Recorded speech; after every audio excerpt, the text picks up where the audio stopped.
Hey, what's up guys? Today's video I'm going to show you how you can get logged into your MLB account. So for that you're going to have to launch any browser. In my case I will be using Chrome.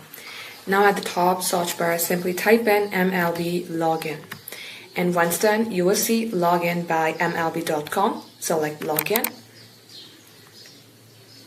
and likewise in my case it is showing this due to my region, but in your case it might be different. At this page you might be seeing enter email address and credentials. So you might have to enter your credentials like your email address and your password, and once done select continue, which you will see at this page. And likewise if your credentials are correct you will get logged into your MLB account.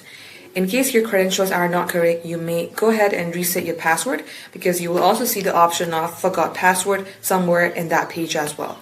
So guys, this is how easy it is. Thank you for watching.